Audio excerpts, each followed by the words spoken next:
블레셋에는 가드, 아스돈, 아스글론, 에글론, 그 다음에 마지막으로 가사라고 하는 5개의 큰 도시들이 있습니다.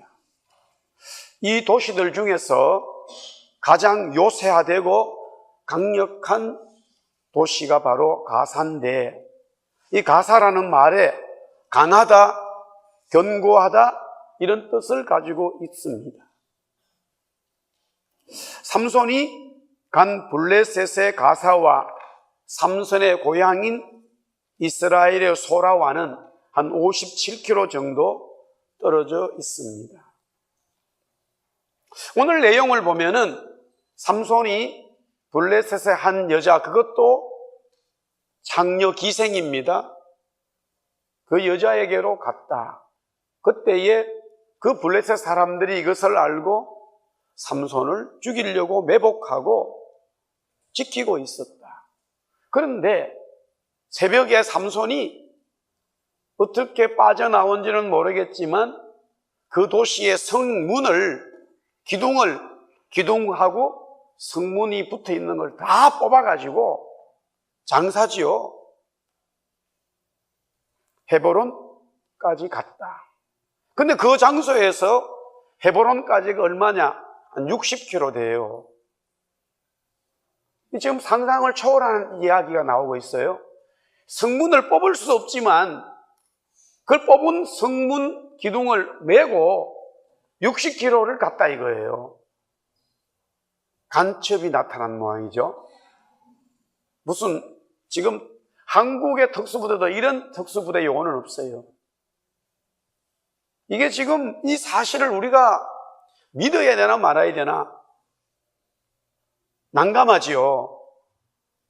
또한 그것을 사실이라 하더라도 왜 이게 성경에 기록되어 있는지 도무지 알 길이 없어요.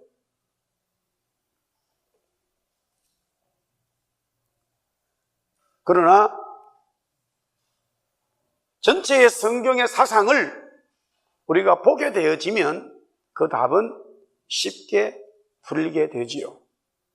자, 먼저 오늘 1절에 보니까 삼손이 블레셋의 한 도시인 가사에 가서 거기서 한 기생을 보고 그녀에게로 들어갔다라고 적고 있습니다.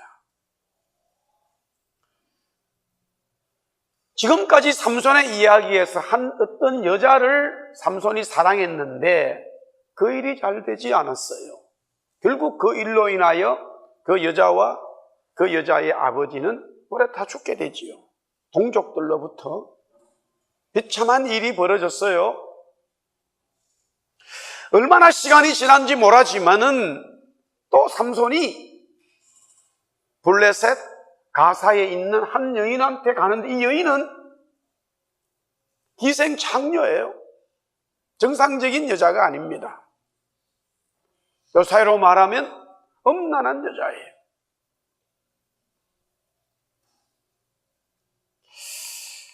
하나님의 사사 나실인 삼손이 이스라엘 여자도 아닌 블레셋의 여자, 그것도 기생을 원해서 갔다. 성경은 이런 부분을 빼지 않고 과감하게 적고 있어요. 하나님의 성경이 거룩하고 하나님은 거룩하신 분인데 어찌 이런 내용들이 들어있을까? 하나님의 진리의 메시지가 숨어 있다는 거죠. 구약 성경에는 여자들과 관계되어진 아주 중요한 사건들이 많이 있어요. 그런데 그런 여자들을 가만히 보면은 가부가 있고 또한 장녀인 여자들이 있어요. 시아버지 유다와 관계하여 쌍둥이를 낳은 가부 다말의 얘기가 나와요. 영적으로 너무나 암울했던 시대에 강력한 지도자 엘리야가 나타났는데 하나님은 그 엘리야에게 사라밧 가부 집에 가서 있어라는 이야기예요. 또한 이방 모함 여자였고 가부 룻이 유다 베들레헴의 유력한 보아스와 결혼하는 것이 나옵니다. 솔로몬의 지혜가 가장 아름다워서 하나님으로부터 엄청난 은혜를 받았는데 두 장녀를 놓고 재판하는 사건이 너무 중요하게 다루고 있습니다. 제가 이미 이 부분을 얘기했습니다. 솔로몬이 지혜가 많아서 그것을 판가름해 줬구나. 물론이지요. 당연한 그런 내용을 우리가 보지만은 그것 때문에 성경은 그 이야기를 적고 있지 않다는 거예요. 왜냐하면은 너무나 많은 솔로몬의 지혜들이 많아요. 적을 수가 없다고 그랬어요. 그런데 그 많은 내용들을 다 삭제해버리고 하필 장기 두 여자가 아이를 가졌는데 한 아이를 죽였단 말이에요. 그래서 서로 자기 아이라고 주장하는 이 내용이 왜 들어와 있는가? 선지자 호세아가 장녀인 고멜과 결혼하여 아이를 낳은 이야기가 또 호세아서에 기록되어 있죠. 무슨 내용입니까? 이미 계속적으로 제가 말씀을 드렸지만 교회를 얘기하고 있어요. 성도를 얘기하는 거지요. 이런 일련의 모든 사건들이 하나로 풀어지는 열쇠가 뭐냐면 예수님과 교회, 즉 성도로 보면 되게 되어 있어요. 유다, 보아스, 솔로몬, 호세아는 구원자 예수님을 드러내고 있어요. 다말, 룻 두 장녀, 고멜은 구원받아 예수님의 신부가 되는 교회, 성도를 말씀하고 있죠. 이런 맥락에서 삼손은 예수님으로, 가사의 한 장녀는 교회 성도로 보면 되게 되는 거죠. 구원은 인간이 절대자 신에게 나아가는 것이 아니라 절대자 신인 하나님이 우리에게 찾아와 주시는 거예요. 왜냐하면 인간은 죄로 물들어 있기 때문에 의인이 아니라는 거지요. 이 세상에서는 종교라든가 철학이라 지식에서는 우리 인간이 신을 만날 수 있다라고 가르치고 있어요. 얼마나 많은 종교와 지식과 철학들이 그것을 위해서 노력하고 있는지 몰라요. 사람들은 그 진리를 거짓인지도 모르고 진리로 받아들이고 함께 노력하고 거기에 모든 인생을 걸지만 진정한 인간의 진리를 찾을 수가 없는 거예요. 왜냐하면 성경은 말하기를 이 세상의 모든 사람은 다 죄인이기 때문에 한 명도 의인이 없다는 거예요. 그래서 하나님 앞에 나갈 수 없다는 거예요. 그렇다면 인간은 더 이상 구원의 회복이 없는 것인가? 아니지요. 구원의 길이 있습니다. 그것은 절대자 하나님이 인간이 되시어 인간에게로 오는 거죠. 그래서 예수님이 이 땅에 오셨다는 말씀이지요. 삼손이 기생을 보고 그 기생에게로 들어갔다라는 것은 예수님이 한 인간의 구원을 위하여 오셨음을 말씀하고 있어요. 그 구원은 반드시 개인적으로 일어나야 됩니다. 집단적인 구원의 메시지를 들을 수 있지만 각 개인이 예수님을 만나야 되는 거예요.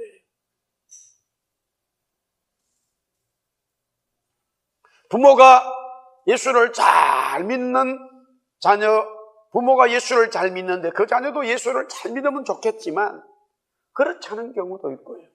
부모는 전혀 예수를 믿지 않는데 자녀가 예수를 믿고 복음의 사명자로 거듭나는 이런 일들이 얼마든지 있습니다. 지금 전 세계에, 우리 한국도 그런데요, 부모가 부자가 아닌, 부모님이 부자가 아니죠. 그런 자녀가 부자 되기는 정말로 어렵다는 거예요. 자녀들이 부자가 돼 있는 것은 부모님이 부자이기 때문에 재산이 있어서 그 재산을 가지고 그 그룹을 가지고 회사를 가지고 이끌어가는 거예요. 수직적인 변동, 수직적인 변화가 일어나기가 너무 어렵다는 거예요. 이런 맥락에서 본다면 부모가 예수를 잘 믿으면 자녀는 당연히 예수를 잘 믿는 계속 가야 되는데 전혀 영적인 세계는 그러지 않아요. 하나님의 나라에는 정말로 하나님의 나라는요 기득권이 아무것도 없어요. 우리가 교회에 생활을 한다고 해가지고요 내가 부모님 때문에 교회에 생활을 하고 여기서 여러분들이 성경을 읽고 여러분들이 여기서 찬송을 배웠다고 해서 그것이 영적 세계의 기득권이 될 수 있냐? 전혀 없어요. 여러분들이 예수를 만나지 않으면은, 개인적으로 그리스도를 영접하지 않으면 아무 관계가 없는 거예요. 예수님께서 복음을 전하시면서 십자가를 지셔야 되는데 예루살렘 성전을 보고 강도의 구렬이라고 외친 이유를 잘 아셔야 돼요. 어떻게 하나님의 성전에서 예배를 드리는데 거기에 강도들이 우글거릴 수 있냐고요. 여기가 무슨 교도소입니까? 아니에요. 하나님 앞에 예배하는 성전이었어요. 그러나 예수님이 그들을 보고 전부 다 성경 가르치는 지도자들을 보고 저들을 가르쳐 강도라고 말했던 거예요. 어떻게 이런 일이 일어날 수 있냐 이 말이지요. 영적 세계는 기득권이 아무것도 없어요. 이 세상에는 기득권이 있을 수 있어요. 좋은 부모에게 태어나고 좋은 도시에서 교육을 받게 되면 저 시골 깡촌에 있는 아이보다 훨 공부를 잘하지. 우리 한국에도 지금 인류대학에 간 학생들을 다 조사해 보면은 특별 전형을 통해 가지고요. 특별 전형을 통해서 올 수 있는 그런 기회를 있는 아이들이 시골에서 올 수 있지만 전반적으로 전부 다 기득권의 아이들이에요. 그런 교육을 받지 않고는 가기가 참 어려워요. 만약에 그런 아이들이 있다면 아주 특별한 경우가 되는 거죠. 일반적으로 힘들다는 거예요. 오늘 여기에 삼손이 블레셋 가사의 한 기색에게 들어갔다는 것은 우리가 영적으로 많은 사람들이 있지만 정말로 예수님이 저와 여러분에게 개인적으로 만나 주셔야 된다는 사실이에요. 할렐루야. 오늘도 우리 송기주 우리 집사님이 이제 선교사가 되어서 복음을 전하는데 전혀 부모에게는 영적 영향력을 받지를 않았어요. 믿지는 않으니까.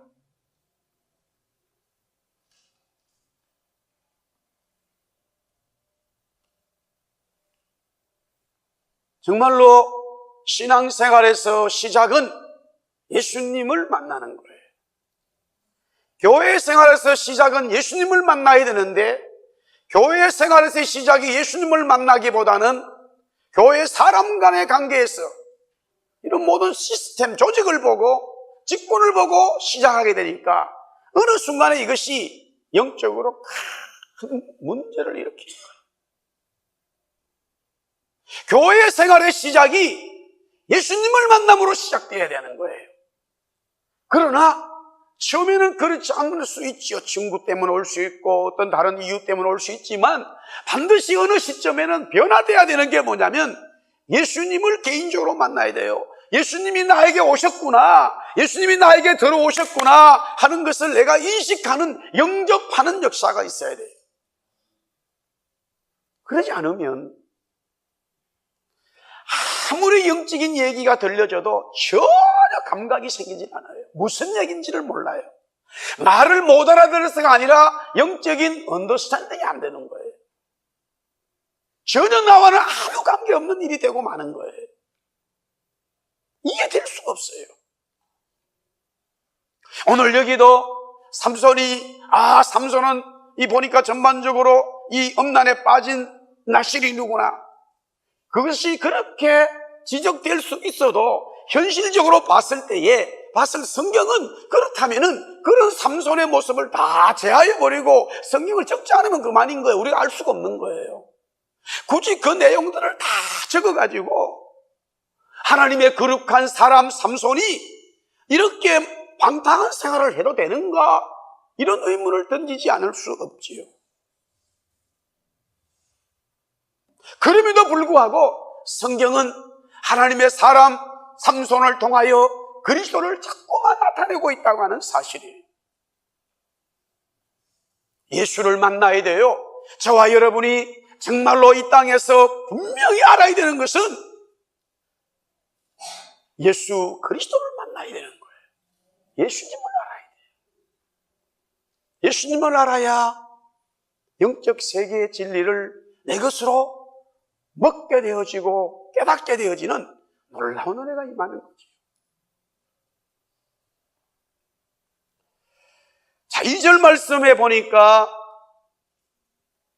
가사 사람들에게 삼손이 왔다고 알려지니까 그들이 곧 그를 애워싸고 밤새도록 성문에서 매복하면서 그를 죽이고자 했다라고 말씀하고 있어요. 삼손이 가사에 왔다는 것이 알려지자 블레셋 사람들은 합심해서 삼손이 머무는 기생집을 밤새 애워싸고 매복을 했습니다. 그 이유는 삼손을 죽이기 위함이지요. 블레셋은 삼손을 적으로 생각하지요. 그래서 죽여 없애야 된다는 겁니다. 세상은 예수님을 영접하지 않아요. 적으로 생각하고 핍박하고 박해하고 결국에는 죽이지요. 그러하기에 하나님은 영접하는 자에게는 하나님의 자녀가 되는 권세를 준다. 이 말씀은 세상이 하나님이 보낸 예수님을 영접하지 않는다는 거예요.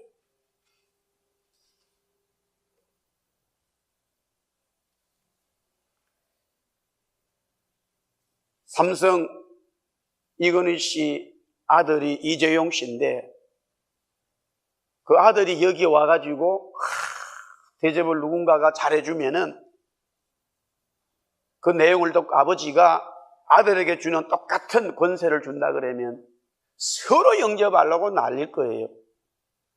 근데 문제는 뭐냐면 그 아들을 모른다는 거예요. 요사이는 인터넷이 있어서 얼굴을 보고 저분이구나 찾지만 성경적으로는 분명히 하나님이 아들을 보내셔서 그 아들을 영접하는 자에게는 하나님이 주는 그 아들에게 주는 권세를 똑같이 준다는 거예요. 하나님의 아들이 누리는 권세를 그 아들을 영접하는 자에게는 똑같이 준다는 거예요. 근데 문제는 누가 하나님의 아들이냐 이거예요.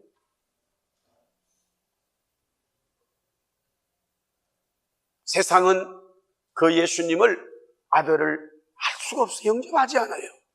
오히려 영접하는 것은 고사하고 죽이고자 한다는 사실이에요. 먼저 마가복음 11장 18절 말씀을 우리 같이 한번 보겠습니다. 우리 다 같이 읽어볼까요? 시작.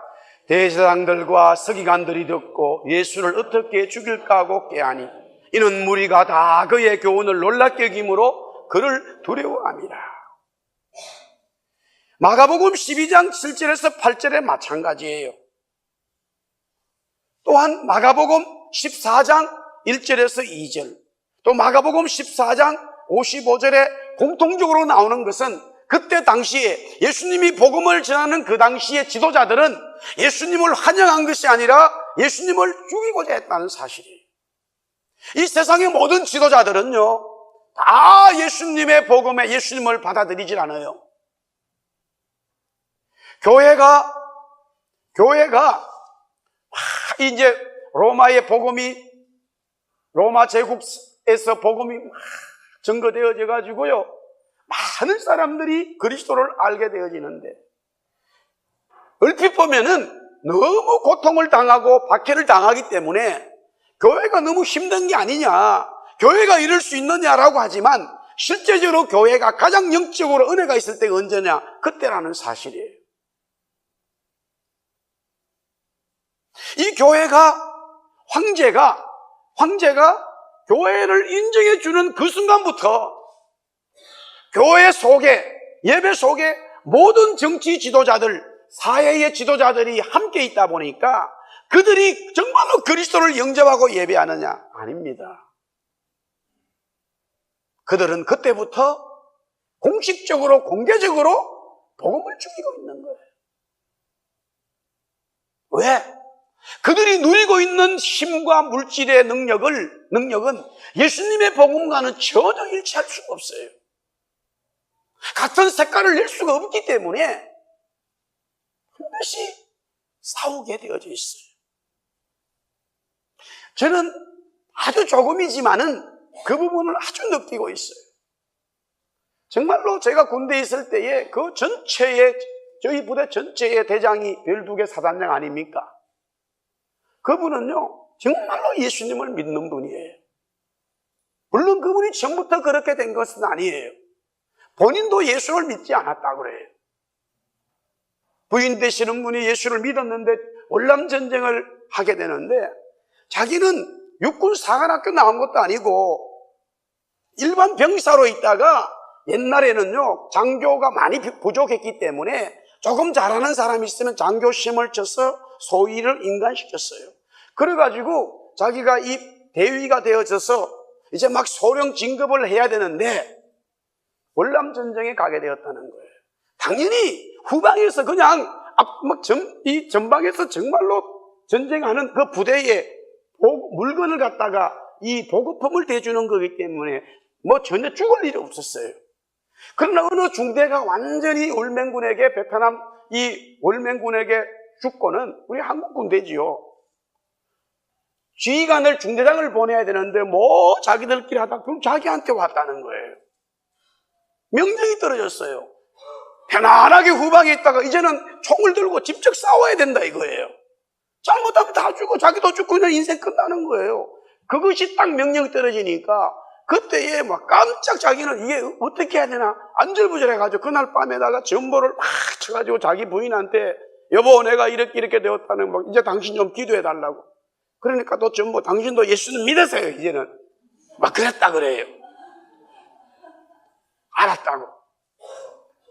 그래서 이제 자기 부대원들을 다시 정비해가지고 전쟁에 나가는데 자기는 아직까지 거기 교회를 가본 적이 없잖아요. 그러나 이제, 그래, 나도 예수님 믿어야지.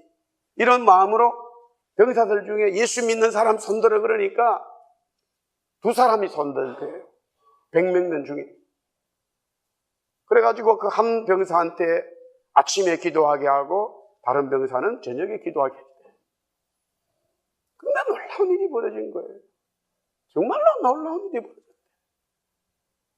하나님께서 얼마나 성령께서 그 밀림지도에서 자기에게 말씀하시고 너가 나를 믿고 살아야 된다는 것을 가르쳐 주시는지 생명 앞에서 자기는 깨달았다는 거예요. 그것이 평생의 신앙의 기초가 되어가지고요.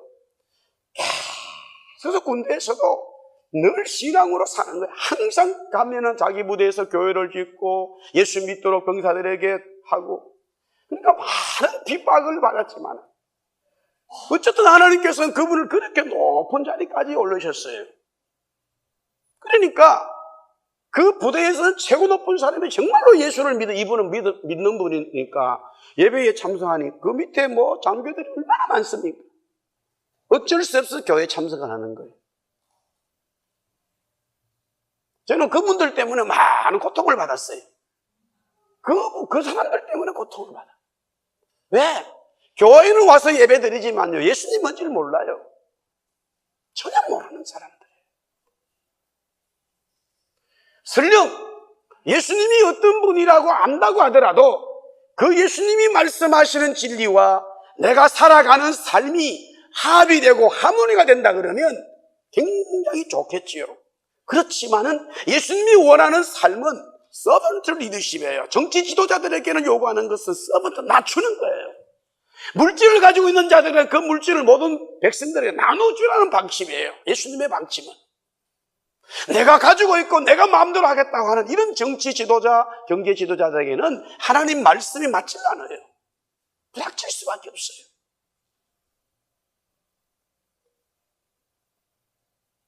정말로 그분은 사단장이지만 어마어마한 거예요. 군대에서 별 두 개면요. 그러나 일반 사단장하고 우리 병사들을 대하는 게 전혀 달라요. 그분은. 정말로 그리스도의 서번트 리더십을 받아가지고 병사들에게 다가가니까 병사들이 어쩔 바를 모르는 거예요. 사단장님이 막 그렇게 해주니까.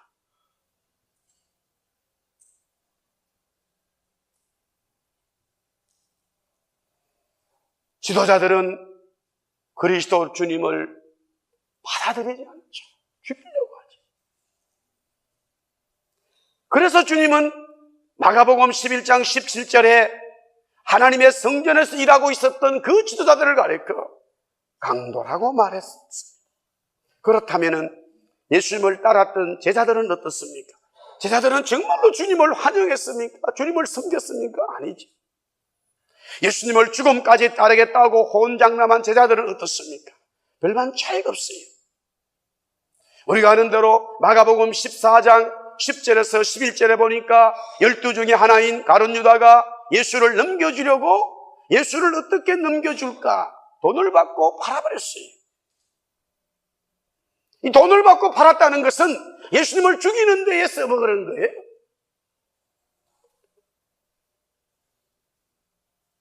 우리가 아는 대로 베드로는 어떻습니까? 마가복음 14장 66절에서부터 72절까지 나와 있어요. 예수님을 부인하고 저주하지. 가룟 유다는 예수님을 팔았어요. 선생님을 인신매매한 거예요. 이런 놈이지요. 제자라고 부를 수 없어요. 파렴치한 놈이에요, 이런 놈은. 자기 선생님을 돈 받고 파는 놈이 어디 있어요? 베드로는 어때요? 마찬가지지요.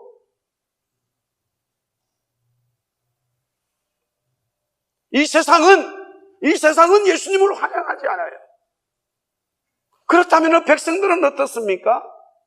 예수님은 너무나 많은 사람들의 병을 치료하여 주었습니다. 또한 더러운 귀신에 사로잡힌 자들의 삶을 새로운 삶으로 만들어 주셨죠. 그렇다면 그들은 적어도 예수님을 죽이지 말아야 하지 않습니까? 새끼 나귀를 타고 예루살렘 입성하실 때 백성들은 예수님 앞에 호산나 호산나 하면서 노래를 불렀어요. 찬송했어요. 그렇다면 그렇게 예수님을 섬겨야 될 거 아닙니까? 일주일이 가지 않았어요. 그 사람들은 마가복음 15장 6절에서부터 20절에 나와 있는데 먼저 13절에서 14절 우리 한번 같이 봅시다. 13절에서 14절 같이 읽어보겠어요. 시작. 그들이 다시 소리 질러대 그를 십자가에 못 박게 하소서. 빌라도가 이르되 어찌미냐 무슨 악한 일을 하였느냐 하니 더욱 소리 지르되 십자가에 못 박게 하소서 하는지라. 백성들 또한 예외 없어요. 예수님 환영하지 않아요. 죽이는 데 앞장서 있어요.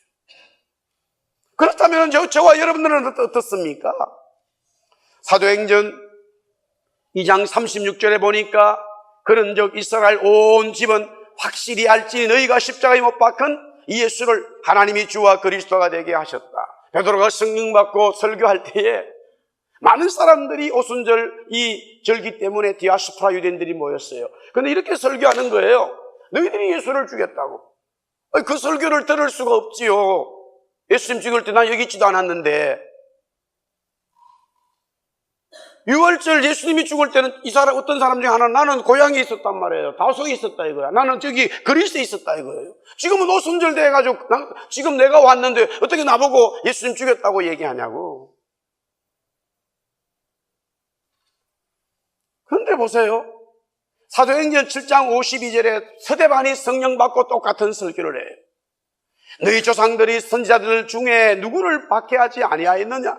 의인이 오시리라 예고한 자들을 그들이 죽였고 이제 너희는 그 의인을 잡아준 자요 살인한 자라 그렇게 말해요. 여기 의인이라 말하는 예수님을 말하는데 지금 모든 이스라엘 백성들이 전체 다가 다 그 의인 예수님을 죽였다는 거예요. 십자가에 죽였다는 거예요. 서대반의 설교를 들은 사람 중에도 마찬가지예요. 나는 그거 없었는데 예수가 누군지도 모르는데 나보고 살인자라니 말도 되지 않는다 이거지요. 미국 대사를 어떤 사람이 칼로 죽이려고 하다가 큰 상처만 냈어요. 엄청난 사건이 있었죠. 살인죄가 적용이 되어가지고 지금 수사를 받고 있습니다. 그 사람은. 그런데 대한민국 대통령이 국민을 대신해서 용서를 구했어요. 대한민국 국민이 대사를 죽인 것으로 간주되어 그렇게 한 것이죠.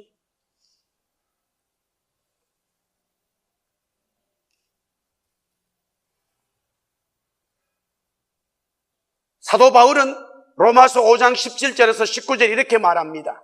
한 사람의 범죄로 말미암아 사망이 그 한 사람을 통하여 왕노릇하였은즉 더욱 은혜와 의의 선물을 넘치게 받는 자들은 한 분 예수 그리스도를 통하여 생명 안에서 왕노릇하리로다. 그런즉 한 범죄로 많은 사람이 정죄에 이른 것 같이 한 의로운 행위로 말미암아 많은 사람이 의롭다 하심을 받아 생명에 이르렀느니라.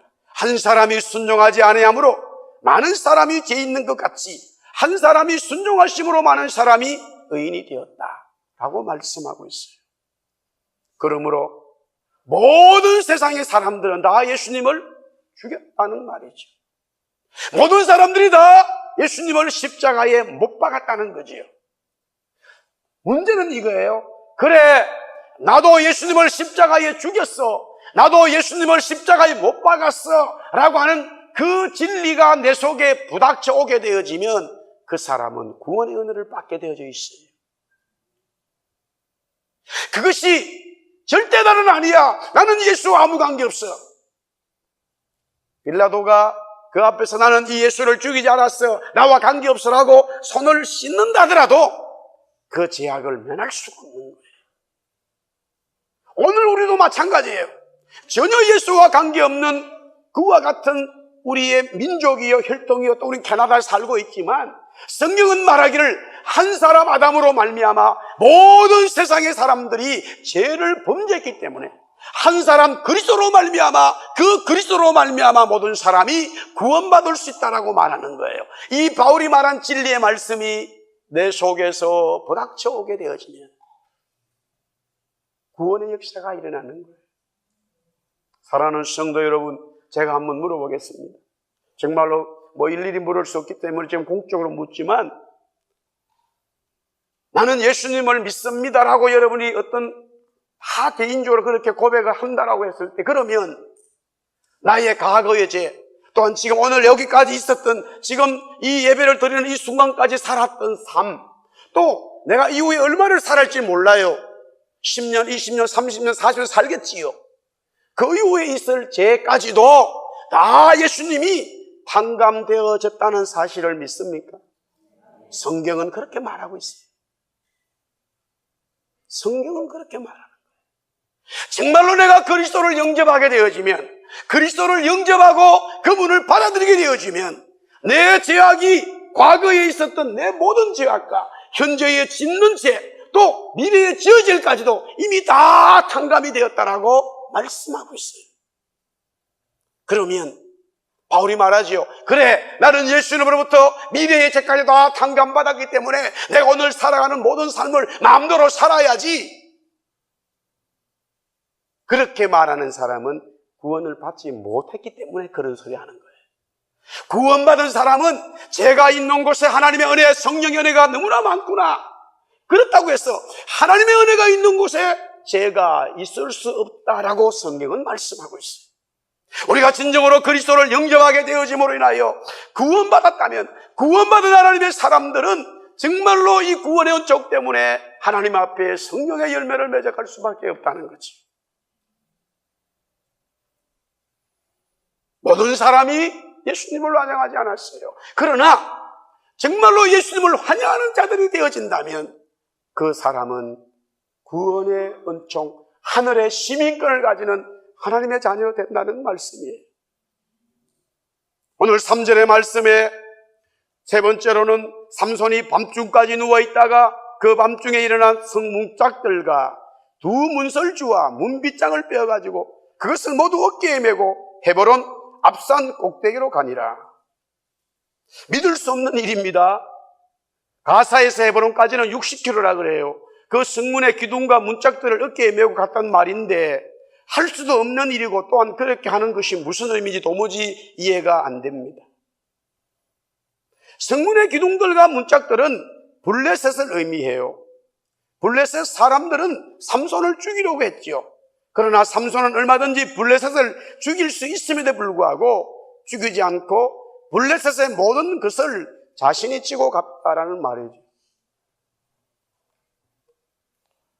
전방에서 저는 일반 병사처럼 생활을 하지 않았기 때문에 초창기에 조금 이렇게 군인 같은 군인을 했지만 그건 하나의 군인의 얘기도 할 수가 없어요. 상황과 환경은 정말로 전방에서, 그래서 휴가 갈 때는 우리 병사들처럼 똑같은 군복이거든요. 그러니까 그거 입고 나오면은 엄청나요. 이게 태극기도 있고, 이게 엄청나고, 이게 전방에 우리 수색대도 전초 수색대이기 때문에 여기 태극기가 있고요. 여기 이게 마크들이 있어요. 그러면 그거 입고 나오면 굉장한 군인이야. 가짜처럼 무슨 뭐 청량리에서 가짜 붙인 거 아니거든요. 진짜 그런 군인이야. 그런데 저는 틀림없는 군인이지만 실제 그 속에 들어가면 나는 군인도 아니에요. 주여 하고 이제 기도하고 예배도 아니 군정병이 있어요. 그러나 우리 군인들은 정말로 엄청납니다. 훈련이 엄청. 30km 되는 이 군장을 메고 10km를 평지도 뛰지만 막 산악을 올라가. 전방에서 산악 행군을 정말로 막 그래서 10km 달려 내려오는 산에 올라갔다가 내려오는 병살 제일 밑에서 이제 가방 가지고 초코파이하고 이렇게 가지고 있다가 수고했다고 이제 마실 거 줘야 되는 거. 얼마나 힘들겠어요. 그 병사들은. 이게요, 삼손이 어마어마한 이 성문을 갖다 깨매고 그걸 뽑았다. 뽑을 수 없지요. 뽑아가지고 60km를 메고 갔다. 이야, 놀라운 일이 일어난 거예요. 그걸 보고 있는 블레셋 사람들은 입이 딱 벌어졌을 거예요. 예수님은 인간의 모든 죄와 질고와 병들과 죽음을 어깨에 지고 가셨죠. 그리했기에 인간은 자유를 누릴 수가 있었어요. 이사야 53장 4절에서 6절에 이사야는 예언하고 있습니다. 그는 실로 우리의 질고를 지고 우리의 슬픔을 당하였거늘 우리는 생각하기를 그는 징벌을 받아 하나님께 맞으며 고난을 당한다 하였노라. 그가 찔림은 우리의 허물 때문이요 그가 상함은 우리의 죄악 때문이라. 그가 징계를 받음으로 우리는 평화를 누리고 그가 채찍에 맞음으로 우리는 나음을 받았도다. 우리는 다 양 같아서 그릇 행하여 각기 제 길로 갔거늘 여호와께서는 우리 모두의 죄악을 그에게 담당시키셨도다 라고 말씀하고 있습니다. 진정 예수님이 그렇게 하셨단 말입니까? 그러하기에 믿는 자는 복이 있다고 말했어요. 예수님이 여러분과 나의 질거와 병과 죽음과 사망과 마귀에 속한 모든 것들을 짊어지시고 가셨어요. 이것이 성경이 말하는 예수님의 십자가의 진리입니다. 예수님이 십자가에서 우리의 모든 것들을 짊어지시고 죽으셨어요. 새로운 부활의 역사를 이루셨어요. 그래서 성경은 항상 이렇게 말합니다. 주님도. 우리 한번 따라합시다. 너희는 나를 믿어라. 그렇게 말씀하세요. 하나님을 믿고 또 나를 믿어라. 계속 예수님이 말씀하시는 이유.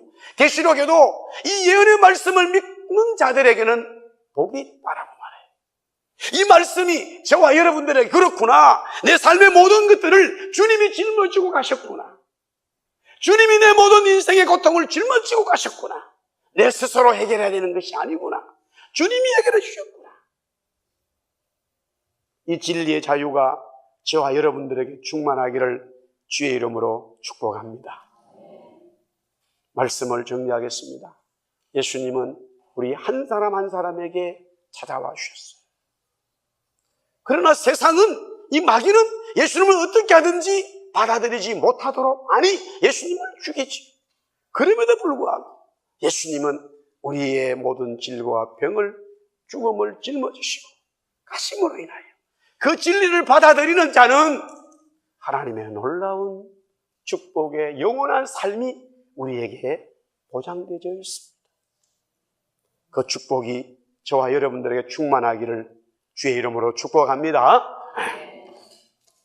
우리 다 일어나서 찬송하고 마치도록 하겠습니다. 292장입니다.